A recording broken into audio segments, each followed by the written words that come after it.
Hey, What's up? I'm Jonathan. We got Daniel. Oscar. Hey, Daniel. Rico. Wait your turn. Alex? Yeah, it was pointing at everybody else. I'm so confused and scared. And we got Asaj in the bottom. We're a special guest. Yeah. Special listener. It's the listener call-in edition of the real tape. It's the letter of the day from Sesame Street. So today we're going to talk about the Torah portion this week. It's called Shukah and Balaam. It covers two different parts. I wanted to focus more on the Balaam part. And we're going to briefly go over the Torah portion just so that we have a basic understanding of what we're talking about. I believe it's Numbers 25, like chapter 25. The 22, I think. 22, 24, 25. Yeah, we're not going to read all of it because, it goes off So into a lot of... so you're going 25. It's a numbers. That's what I can guarantee. It's in numbers. It's the numbers. We're definitely really up and up on the Yes. portions already. But just like paraphrasing, anybody who's listening or watching, you can look it up yourself. Numbers 25. You'll read about the story about Balak sending Balaam to curse Israel, and the issue is that he can't because Israel together as a nation, is holy, and he cannot touch Israel no matter how hard he tries because God already blessed Israel. So now you see this time where, Balaam, he already told Balak, like, I can't do that. God already blesses people. I can't curse him. But I'll go and try anyway. So he goes and does it 3 times. He goes up to a high place, looks at Israel, and Ends up blessing. them, no matter how hard he tries. And then the king's like, what the heck? I paid you to curse these people, and you just, blessed them. Like, what's up with that? And he's like, look, I told you, man. And that's where we get one of our prayers. Is it Matavu? Mm-hmm. Yeah, Matavu is like the final time where he blesses Israel again. And that's where we get one of our prayers in the services. But the thing is that even though, when you cut off at that part in Numbers, it leaves like he just went back home and nothing happened again. As you continue on in Numbers 31:16, when you read that verse, it shows that it was actually Balaam's idea to send the Midianite women to Israel to entice them, to get them out of their protection. Exactly. So that way they could be cursed and they would fall apart and everything would go crazy. So that's the main focus of what we're going to talk about today is how, today in our times, that's how the enemy gets to us. Because as long as if you keep the Torah and you follow God's commandments and you stay on the path, he really cannot touch you. But the thing is, he can make you step out of the path. And that's what we're going to focus on a little bit today.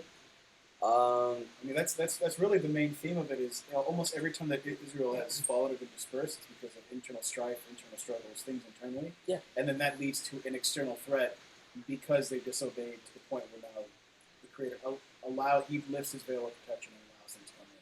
Exactly. So exactly. this establishes the pattern that kind of proceeds on until now. Do you have something to say?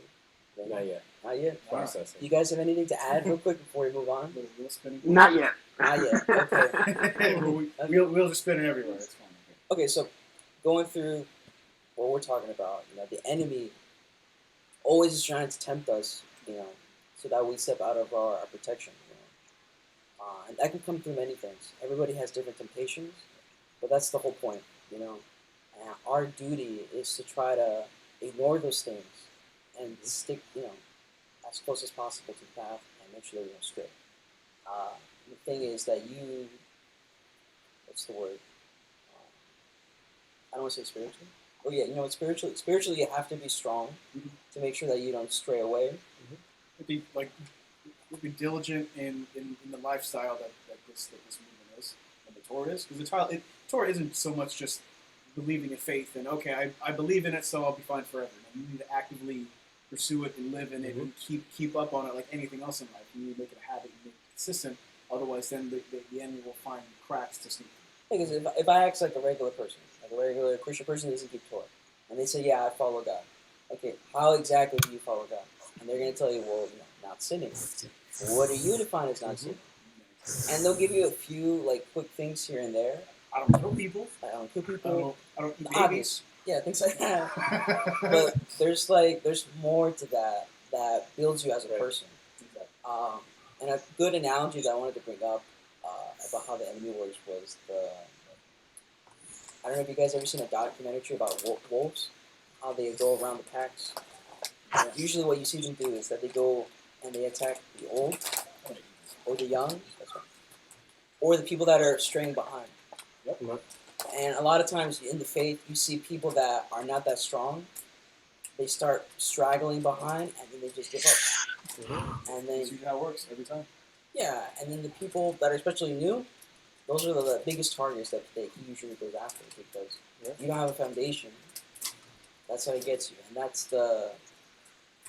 I mean, there's even a verse about it actually. I think I put it up. 1 Peter 5:8. I don't know if one of you guys want to look up the verse and read it real quick. When we looked that up, one of the things that kind of like you're saying, the people who are new believers coming in, the most common example I see most of the times is, and we've spoken about this before, it comes to work. When it's like, oh, I just found this new job and I can't. I tell them I can't work there Saturday. Well, Saturday is Thanksgiving. Obviously, it doesn't follow Thanksgiving, but it's a holiday and they need me to come in. Well, no, it could be Christmas. It could be New Year's Day. If it falls on a Saturday, you've already specified that you don't work the Sabbath. Exactly. It's commandment. So you need to be consistent. And it's one of those things where it comes to, well, I'll go in this Saturday just to do them a favor. Well, once you open that door even every Saturday, exactly. We really need you, bud, because what do you say? No, it's because of my religion. You did it once already. You came last week. What's the problem? Exactly. So you can't even let up just one time because even one time that inconsistency can lead to a much bigger issue. Because I had one person that would go up to me and be like, hey, in my religion, I'm supposed to take a days off too, but I don't do it because I want to work. And I said, well, that's nice for you, but I don't do that. That's your problem because you're not keeping your religion. But I'm gonna keep what I'm gonna keep what I need to keep. That's my thing. Exactly. So 1 Peter 5:8. Be sober, be vigilant, because your adversary, the devil, as a roaring lion, walketh about, seeking whom he may devour. Yeah, so basically, like, no matter what, the devil's always looking for the weak people. The people that are, not that strong in the faith, following behind. Those are the people that he's looking for, because people that are firm, he can't touch. Because as long as you have the word close to you, he can't really move you. What is he going to do to you? Well, he'll try other aspects, but the best way to equate it is it's like a farm, right? And I know people always make this same kind of thing, but it really makes sense. And so when you see any kind of cow pasture, you see what? A fence. And so everything's fine when the fence is up. Like everything inside can move around freely and do what they want as long as they're inside the fence. The second they move out, now that's when danger presents itself. So if I see a cow leave its pasture, going past the fence or jumping over and going into the street, well, whatever happens, man. That was your choice to leave the area.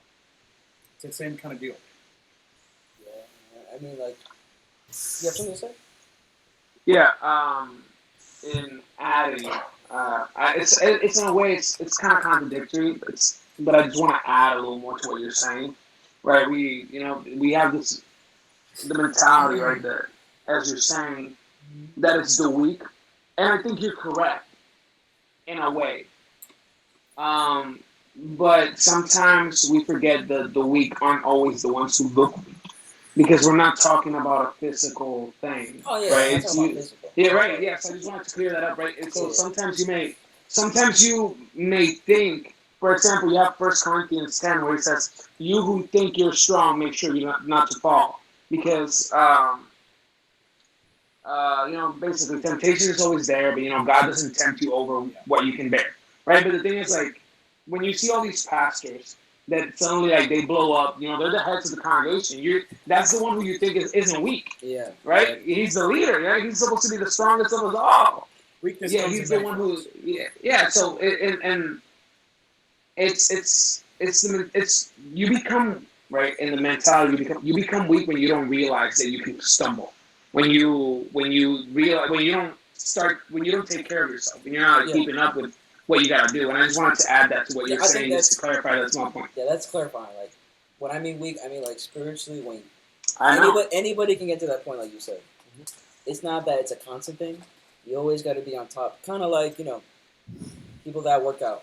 They always work out, but if they fall behind and they keep falling behind, eventually all that work that they did is going to be for nothing. So you constantly have to be working on yourself to be a good person and to be on top of everything. Yeah. Yeah. So like the next thing that I think, 'cause it's not just about temptations, because a lot of people always focus on those things, like like lust, money, things like that. Yep. But I think another aspect is like distraction. Like I think, I mean, that's how it always starts. yeah. Like you're going on the straight and narrow, and then something appeals to you, and it kind of distracts you. Oh, hey, look at that over there. And at first, it's never a big deal. It's never like a big deal. You know, like you don't jump right into the complete sin on the first go. At least normally you don't. Right? Even if you do. And then It is never. it's always a gradual, bit by bit, and it always starts with that distraction. It starts with that little, like I'll leave church early because I want to go hang out with my friends or something, and then that turns into not going at all, and that turns into just completely like not even showing up to church at all, and then abandoning the Sabbath, and then that it starts to snowball in of itself. It always starts the same. Baby steps. Yeah. Like, I had a moment this week, which is it goes exactly what you're saying, what we're talking about. I started this diet, right? I've changed my way of eating, my way of living in a way, I guess. But then it's like I'm a cook in a restaurant, and sometimes it gets hectic. Like sometimes it is chaotic, right? So after this moment where a lot of customers came in and we had like 100 tickets in the span of like 20, 30 minutes. So that's a lot of tickets for us to do when we're talking about 4 to 5 people cooking. So after we were done with it, my boss, she was happy. And she was like, good job, guys. You know what? Hey, give them a round of Pepsis. And like they got some cans and handed them to all the cooks. And everyone started opening. And I'm like, yo, this is a prize. This is great, dude. Like, I did a good job. I deserve this. And I opened that, started sipping. And I'm like, wait, I have this mentality I am keeping that I have to keep up, and I suddenly look at the cans like 24 grams of sugar. I'm like, what am I drinking, dude? Right? So I threw it away. And it's like sometimes you're right, Rico. It's like it's distractions come not as distractions. Like they don't paint themselves like, hey, I'm gonna lead you off the track. No, sometimes they come as something good, right? Something good because it was a blessing from another person, dude. A reward, it was a gift. Something cool, a gift, and then it always kind of snowballs. And it suddenly like pushes you. Because I think like one example that I've seen in many people is sometimes it's relationships. Sometimes it's somebody that you think is good for you, and then in the long run, little by little, they start taking you away. And like one good example is that I've seen somebody who they started seeing somebody that didn't believe in God at all. Yep.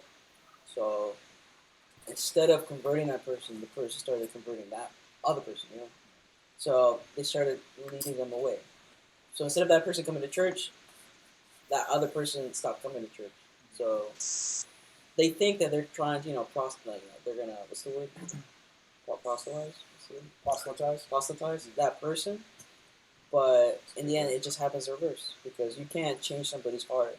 It's not, you don't have the power to do that. It's somebody's free will to do that. Like the main issue is it's always easier to not be on the path. It's easier because the world that we live in these days is set up to make it easier.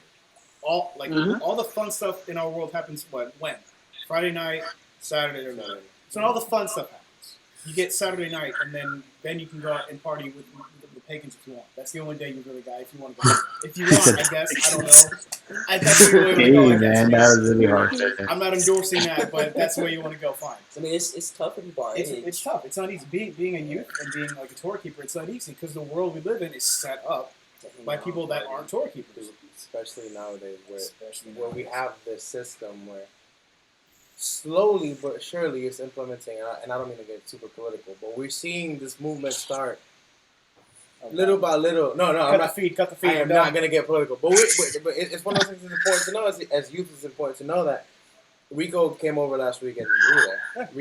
Rico Senior was over last week. The older one at my congregation teaching. And again, I'm not going to get super political, but there's a system in place starting, and it starts with the youth.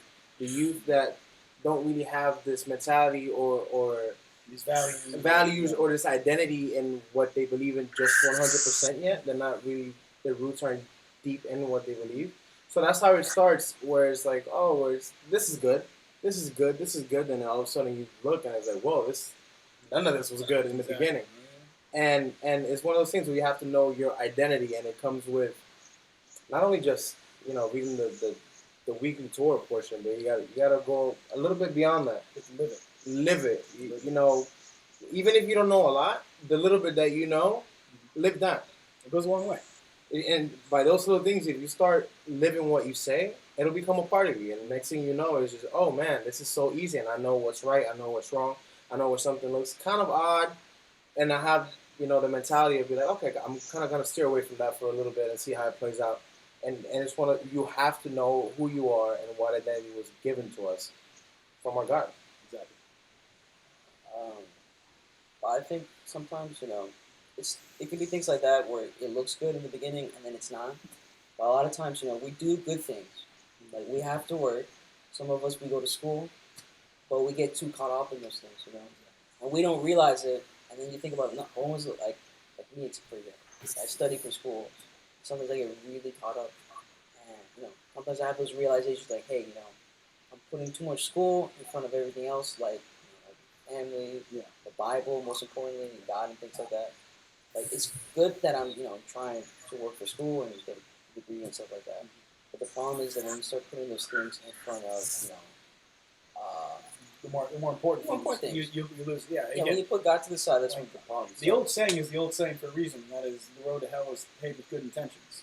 Everyone has a good reason to do something, but if you put too much emphasis on that one thing, then everything else is going to suffer, and now you're left with nothing else, or you're left with an objectively worse position than you were in before. We can't forget why we have things that we have. Yes, we're put in a position of, like you said, we're able to study, we're able to work, we're able to have the things that we have, but we can't forget why we have them and what's the reason that we have them in the first place.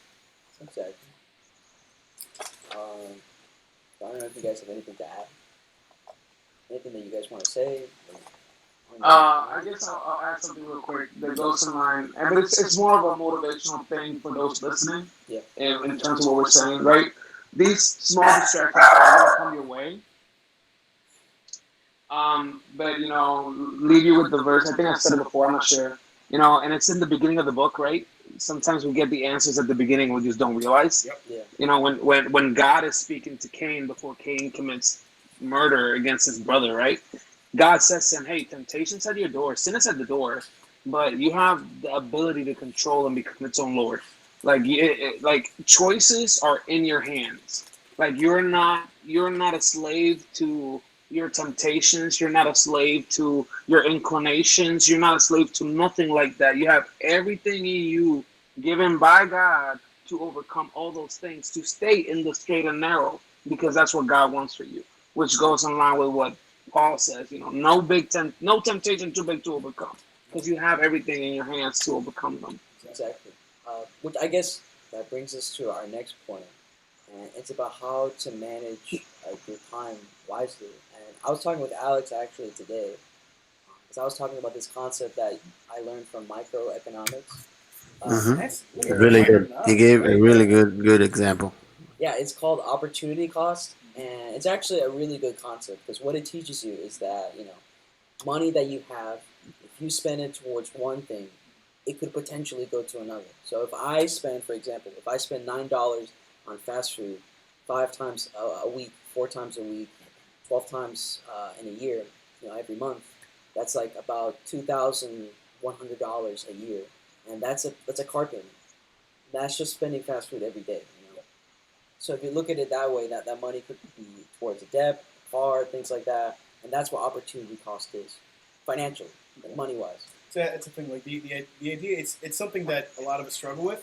Something I struggle with, and so a very wise man, my dad, told me something a long time ago, and that is you need to have a short-term plan, and a long-term plan. And opportunity cost falls into that long-term plan. Yes, exactly. Because if you make bad decisions in the short term, it's going to affect you. Maybe not now, maybe not tomorrow, maybe not next year, but who knows? 2 years from now, it's going to affect you. If I spend all my money now on like fast food or things that make me happy right now, then at the end of the month, at the end of the year, I may not have money for something really important. Or I might be in worse shape, and so then I can't provide for my family. But that sort of thing.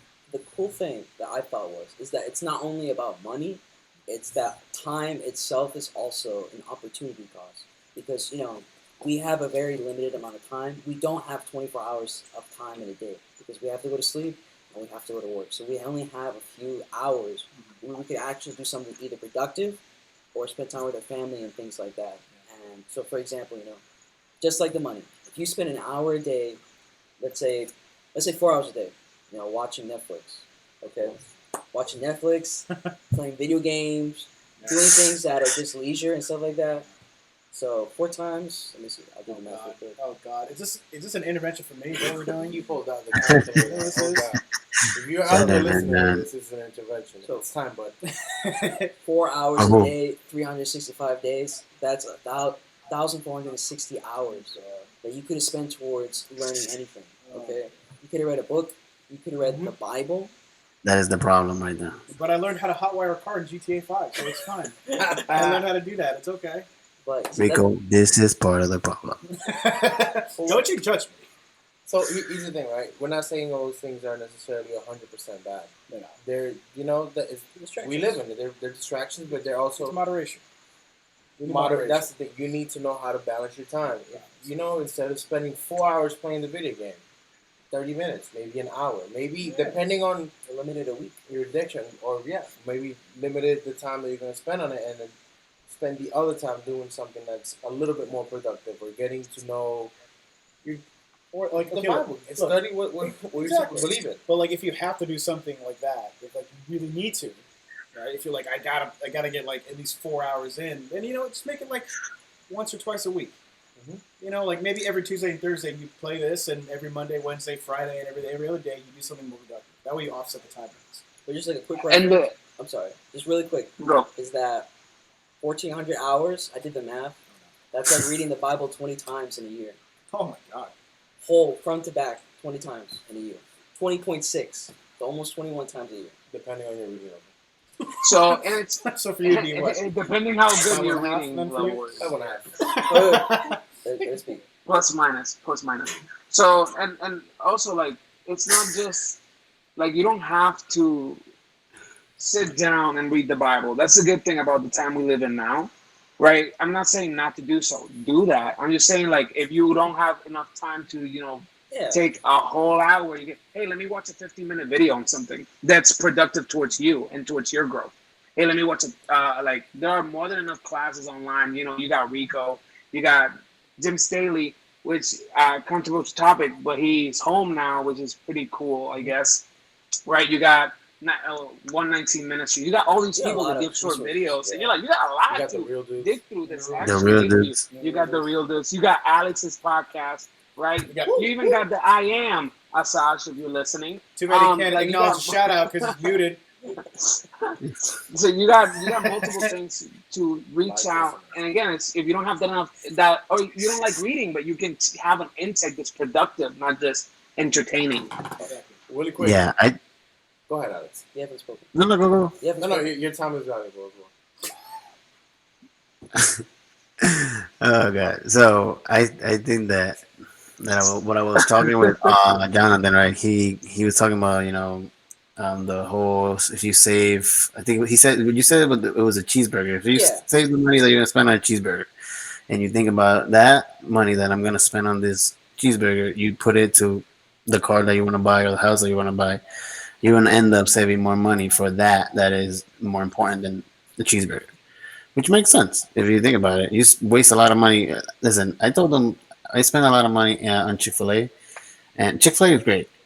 That is worth it. There's no opportunity cost for Chick-fil-A. That's a good investment. It is a very great investment, but still, if we're gonna be real, it's in Chick-fil-A. Buy low, sell high. But if you're gonna be real, it's like it's not good when it comes to your money. But my point is that I was talking to Sash then. That got stuck in my head because it's like there's a problem in society. You see that Ivana was talking about that a political movement that is taking over the youth, or whatever, in their mindset, right? And it's like the biggest problem with that is not so much that there is people in leadership roles that can take advantage of the youth. I feel like we don't do enough to equip the youth Yeah. necessarily for what they're going to encounter, right? I feel like many of us are so focused on ourselves that we don't pay attention to those that need that time to be heard. Because I'm pretty sure a lot of youth have a lot of questions, have a lot of doubts, but they don't have somebody that they can trust to help them grow, I mean, right? right now, there's a big dropout with a lot of young people in like religious groups. They're dropping out of religion because nobody has the answer to the questions they have. Like you said, they never were given those answers, and because of that, they're dropping out like flies. One of the big issues, a lot of these systems is a lot of it's old-fashioned, antiquated, so they don't have the answers for modern youth today. Like if a kid from 2020 came in and asked someone that's been in the church for like 50 years about these issues, they're not gonna tell them. I don't know. Just pray, and I guess you'll be fine. Yeah, Not what people need right now. And the problem is, at least with us, older, we're still youth, I guess. We're still yeah, kind of we youth, I are. guess. Very We're, young. We're Yeah, very I'm young in young. our we're, I minds. feel like we're leading. We're Yeah, so leading it. we're leading it, but the problem is a lot of the questions they have, we've already been through, so we don't think about that. So when they ask, they're like, "Oh, the answer's obvious. Just do this." It's not Exactly. as easy for them because they're still in the midst of it. But So the answer's still valid, but for someone that's still going through it, it may not be as simple as, "Oh, just do this thing, and you'll be fine." It's not. Yeah, It's not always that cut and dry. So when we give that answer, that's after years of experience and processing it and doing all that. So it's also on our part. It's our fault also. It's we also need to do our part to make it more accessible for them and understand their point of view. Because the question might have yes. an easy answer, but the road to that answer might be harder for them. Yeah, I feel like it's the delivery that you give. I mean, like in our time, it's hard to explain to them. Let's say the biblical, law, right? When you like, I understand Yeshua's, atonement and all that, but many of these kids are not there yet, Exactly. right? And so I feel like It's hard. we It's hard to put yourself back there. It's tough. exactly. How do you take their mind into that so they can understand the whole picture, right? And I feel like the best way we can do that, which is very obvious, is being an example, right? Yeah. That's what we're doing. This podcast, we're learning, but the purpose of it is that they can see, right, in episode 1 to whatever episode we get to, they're gonna see growth, right? And so that is the goal. I feel like youth in reality don't have an example. As I was telling Asaj, just like we want our youth to follow God, but as adults, sometimes we don't give them the tool that they need, and so or the attention sometimes that they need, and then the person that is able to console them has rainbow hair and gold teeth, right? And That so, sounds like a specific person. or and a That was- you random know, two-digit number on that the was, phone. that was, and so wait, no, but that's what I'm saying. Like they get taken advantage from the site, right? yeah. They get The taken role advantage models in with the this world mentality. aren't the best. Exactly. They see this image, and then when they get into the real world, and they believe that they can be this person, and then they go into a retail job, and they have to listen to this boss tell them what to do, and they're like, oh yeah, I'm gonna be the next this, and then they're like, oh yeah, well before you get to that, go Sweep these watch this, floors. go watch Yeah, this, go exactly. move Yeah, this. You know what I mean? it's real And cool. Now go sweep these floors. exactly. It's like, okay. And they don't get to understand that there is responsibility, there is structure, there is this, right? And I feel like that's what Torah helps the youth understand, right? If we can water down the Torah as much as we can so that they can understand the simpleness of Here's it the thing. so that they can apply it in their life, I think that is gonna be perfect. I don't think the Torah needs to be watered down. I just think we need to Simplified. that is simplified. I think we just need to put it in the right perspective. Because here's the thing. This is going to be a weird statement, but I need you guys to follow me. Right? It's not going to be crazy, but just hear me out. The examples of the world we have for the youth are very fantastical, right? It's a lot of like big rappers, a lot of big artists, a lot of big names, big people that have done things and have all this influence and all this clout, and they look big and powerful and have all this stuff and everything. When in reality, real life is very mundane. It's very boring. Yep. It's very day to day. Now here's the thing: the Torah doesn't teach you to live like one of those people. It teaches you to live like one of us. Just how to be a good person, a good God-fearing servant in the day-to-day, in the quiet moments between the big actions. Exactly. So when we can relate the Torah to how it's going to affect you in the real world, then I think that's how we're going to reach more youth than just trying to like glorify it and make it this bigger thing than what it's trying to be. Yeah, it's not And a it's- get rich quick But I- type of thing. It's about Yeah, how but to I be a think good person, how to be smart. Oscar, huh? Yeah, it's. I think Rico, I think you hit it right on the head because I was thinking the exact same thing before you Gotcha, started saying it. gotcha. That it's there's that are like the world that we live in now is everything is over exaggerated, It's larger than and life. the Torah life is a very simple life. Mhm. It's I mean like everyone in the Torah, like 99% of the people that are in Torah, they were farmers, man. Yeah, it's true. Like, Exactly. A lot of like, farmers. Yeah. the farmer life is the goal life in Torah, Mhm. and there's not a lot of action, but because people think that in the action that's where you find the happiness, and it's showing that no, you true happiness is found in solace, in the quiet moments, in the chill, in the peace, which is what God is constantly proving to His people. I will give you peace. I will give you fullness, completeness. What's completeness? Having a family that Family, completes me. piece of land, Having no a drama. wife, children, etc. So it's showing that we can be content. I think that's what we can do. It's showing that we can be content in the simple, right? So much so that in the Torah there's a prayer that says, "Bless God every time you eat." That's simple. Like so you're being fed. You're not. It's not talking about what you eat. It's no, you were fed.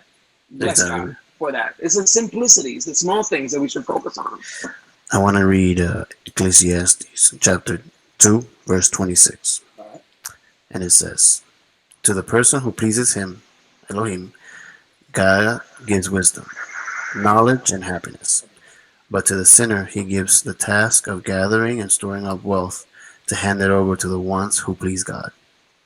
These two is meaningless in chasing after the wind. Yeah, but so you say, I lost my Boom. train of thought. Real quick, while you gather your thoughts. It's one of the things what Rico was saying. It's like I look at the Torah, especially in these times, kind of as an anchor, where we kind of our identity is based on this. So no matter what happens, no matter how far in the future, how things look over exaggerated, the world is ending. You We still look back, take this. hey, I have this book. It's in my hands. It tells me basically how to deal with most situations that are going on in life. Figure out it's part of your identity. That's one of the things we need to work on, not only to the youth, but a lot of adults need to figure out, hey, our identity is this. We are Israel. And our constitution is the Torah. Go back, read it, sit down and understand what's coming from. Because if we let things just get out of hand and go all crazy and let the emotions get on high, everything's gonna seem like panic. Everything's gonna seem like the end of the world. So if we have our roots in what needs to be, the important parts, the things of the Lord, we can understand. Hey, wait a minute. I have Him. There's no need for me to worry about who's going to be president next or what's going to happen next. Exactly. His word tells me He's going to protect His people, and if I follow His Torah, I am His people. Simple as that. Well, it being in a Hispanic church, that was one of the big issues was the identity thing. Because a lot of people, you tell them, you gotta keep the commandments, keep the Feast of Israel, and then the response that you'd get is like, well, I'm not Jewish, I'm Puerto Rican, Mexican, whatever country, but that's not the point. Like, yeah, you are from that country, but your identity of who you are and what you follow is, God's word and what He set up. That's the whole point, because that's the key. I think we talked about that. Was it last week about traditions, or the last time that we talked about traditions? We talked about how it's our identity and it keeps us solid. As long as you keep that identity, that's what keeps you, chained to the foundation. And going back to what I was saying, previously about spending time, because right now what I see, like a big issue in Hebrew roots, is that I see a lot of people spending time on stupid things, and I'm not talking about like just wasting time on games and watching shows and stuff like that. I'm talking about wasting time on stupid ideologies, stupid theories that don't bring any sustenance to anything. Worrying about if the Earth is flat or not, worrying about if there's reptilians, worrying about if the government's out to get you and stuff like that. But they don't worry about how am I going to help the homeless? How am I going to help the needy? How am I going to help my neighbor, my brother? How am I going to fellowship with other people? They don't think about those things, and that's my How can I problem. find common grounds with my brothers to follow Torah? Exactly. Okay, look, It's very important. that's a very important thing. Because the thing is, like, right now, let's be honest, things are going crazy. Things are crazy outside, okay? The world has gone crazy, okay? Right now, the new normal is wearing a mask over your face. It's crazy. You don't And see people anybody yell at you smiling. if you don't.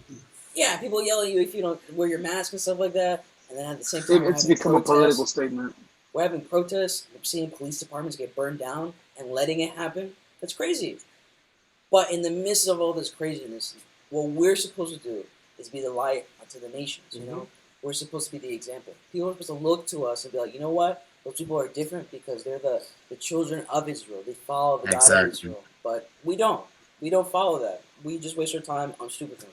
And that's why I wanted to talk about opportunity cost, because that's what I'm trying to say. I'm not talking about, you know, I'm not saying electronics are bad and then you can't spend your time and stuff like that and you can't have time for leisure.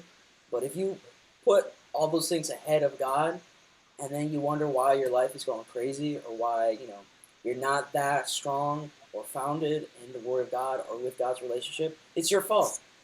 It's your fault. I'm not going to lie. Because you have the power to use your time wisely, because time is very much like money.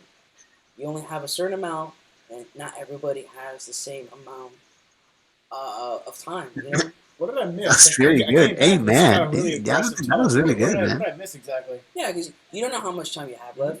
You might have less than the other person next to you, so you got to use your time wisely.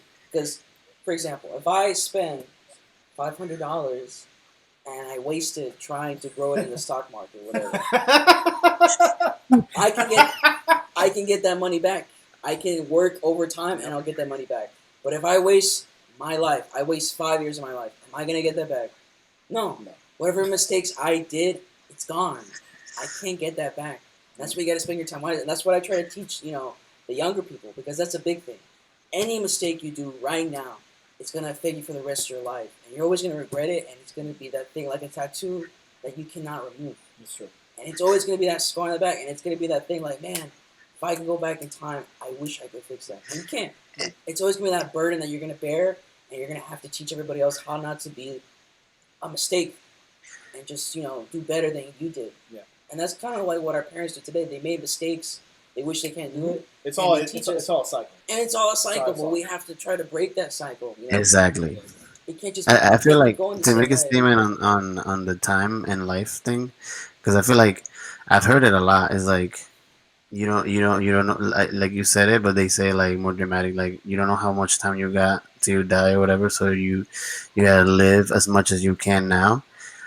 For us, I feel like Torah teaches you more to focus on how to live, like focus on living, right? Focus on how you can maximize life, and don't worry about if you die tomorrow or not so much, because as long as you're focused on obeying Him and honoring Him, death is like is second to nature, because at the end of the day you understand, at least us, we have the resurrection hope in Yeshua.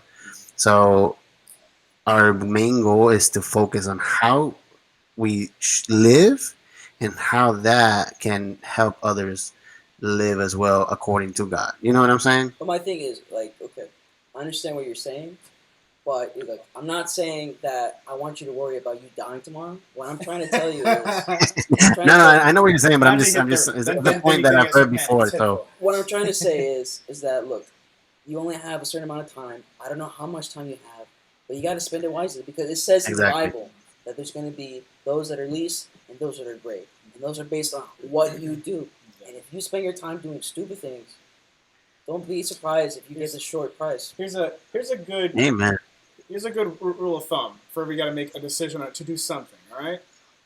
Imagine yourself standing next to you 10, 30 years from now. Would that person really want you to do the thing you're gonna do? Would they approve if like the version of you that's like a father of two with a car and a lease? Would he really approve of you doing that? If the answer is no, you probably shouldn't do it. If the answer is yes, then go for it. Not only that, Go ahead. like, a lot of youth say this because, like, they're like, I'll do it later. right? It's when I grow up, I'll do it. When I'm older. Yeah, that's exactly. true. Listen, I've been heavy set. I'm gonna use the big O word. I've been obese since I'm young. Oh my god. All right. And I always thought like, oh, I'll get skinny when I get. I'll fix myself later, and it just kept pushing on. And suddenly I turned 20. Suddenly I turned 21. Suddenly I turned 22. And if I didn't face and didn't change, if I wish, I would have changed beforehand. This is what I want to say. See who you want to become, and don't wait to become that person. Start now. Yes. Like, be that person. If my example was a fat, right? If I wanted to be skinny, then I should have freaking ate healthy since I was young. Since I'm like, I want to be that. No, but now I have to work hard. Now I have to change habits. Now I have to Exactly. change everything. I have to change my whole lifestyle So right to now, be the person focus. that I want to be. Yes, And focus on your best self. yeah, if Don't you're wait to be the young and better you want to person. be someone, be that person now, and you won't have to struggle like I'm struggling to be skinny. Wow, that got really Wow. self-deprecating. Wow. Okay, all right. Well, Oh, boy. here's one of That the turned things. very dark at the end. Here's one of the things that when I'm gonna make a decision. Here's one of the things I try to think about when I'm gonna make a decision, especially now that I'm about to get married and I'm about to make these decisions that are gonna affect not only me, All right. but this other person that's gonna be living this, spending Hey. the rest of my life with me. I try to think of the sacrifices that my parents made and where they came from to get me to where I'm at.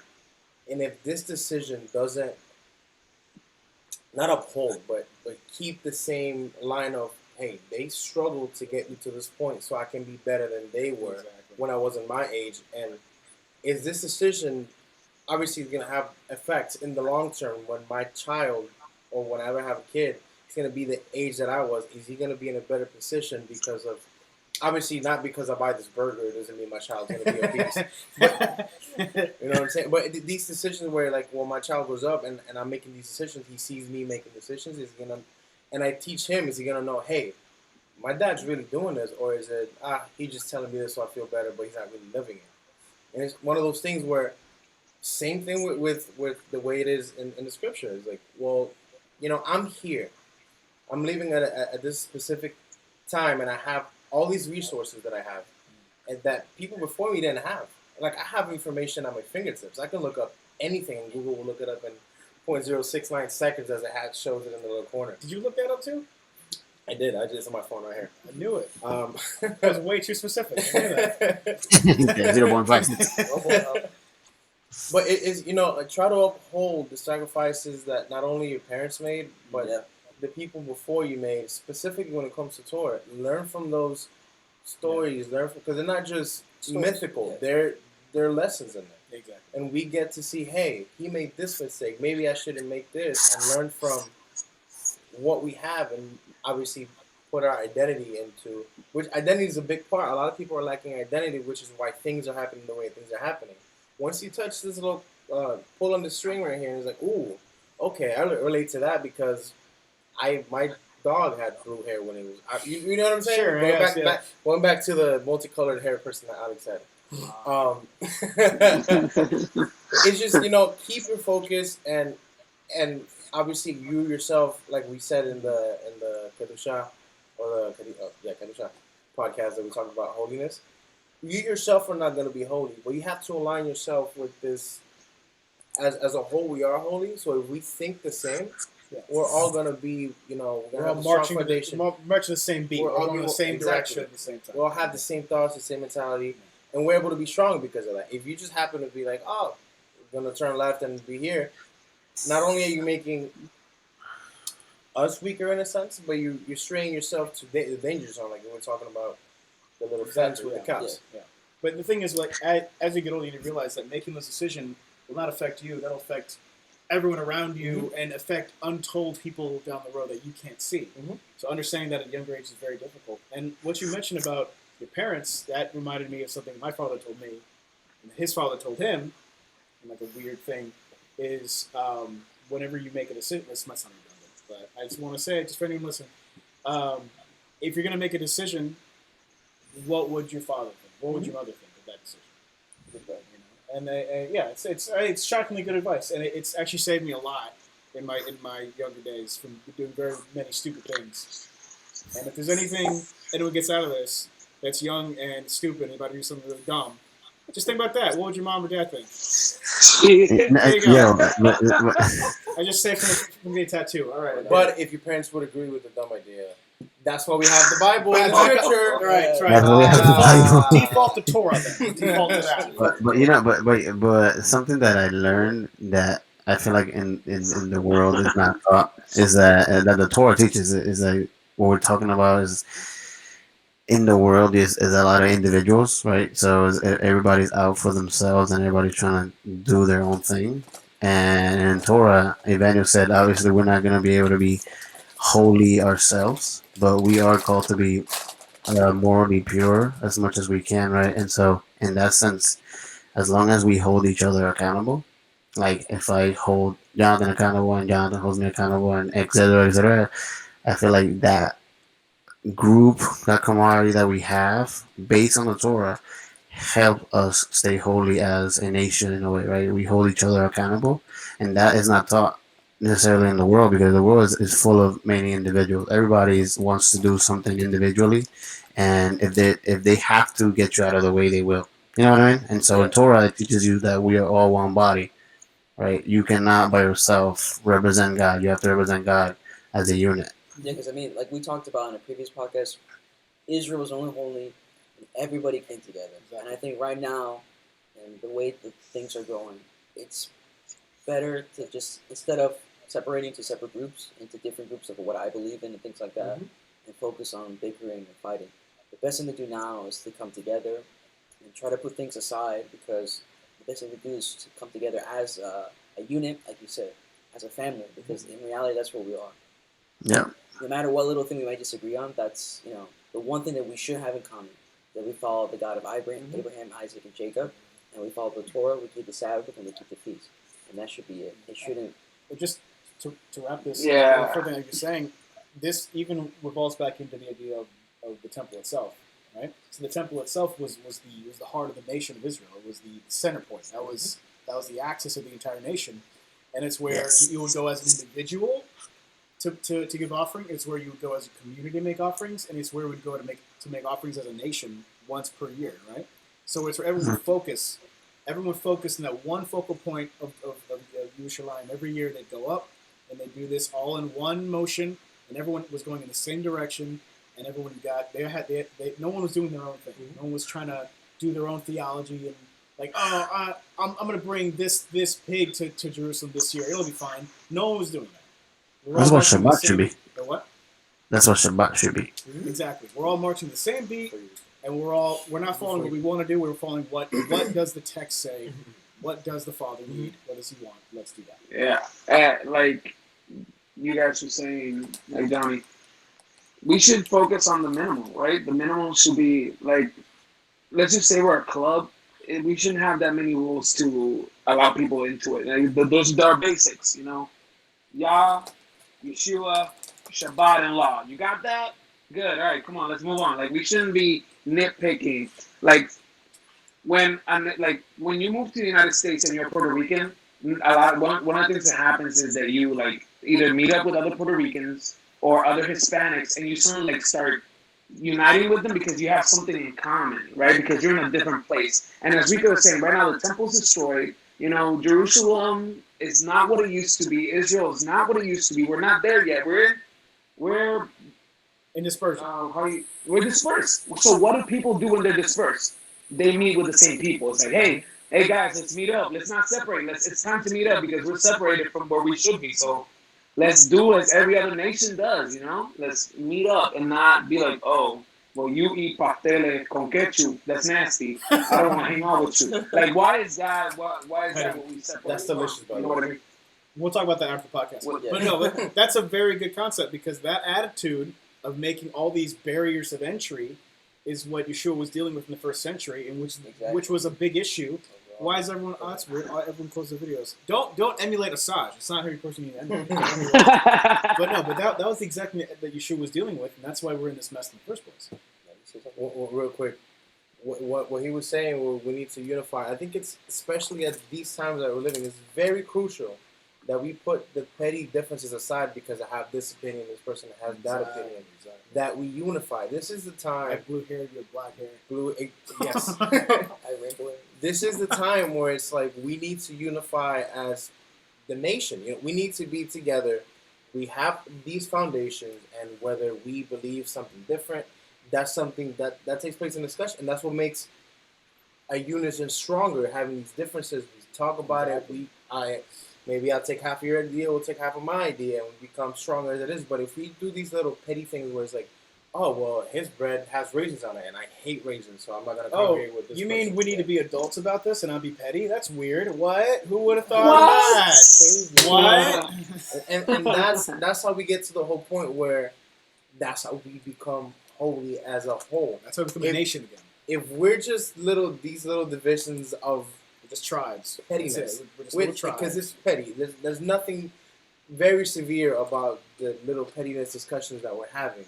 Put those things aside. Let's focus on the basics that we have, and then we move on forward for that. But especially these times, it's very crucial that we do these things.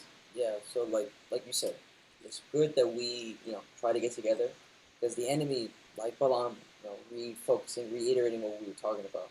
The enemy's trying to divide us because he knows that we come together as a whole. That's when we have, I don't want to say more power, Strength in but numbers. more strength in numbers. Sure, There you sure. go, like you said. So, and that's what he doesn't want. He wants us to be separate because when we're separate, it's easy to pick us off. Exactly. But when we come together and we hold everybody accountable and we keep each other strong as a unit, that's when we're at our best. He And will that's not when divide us. He will.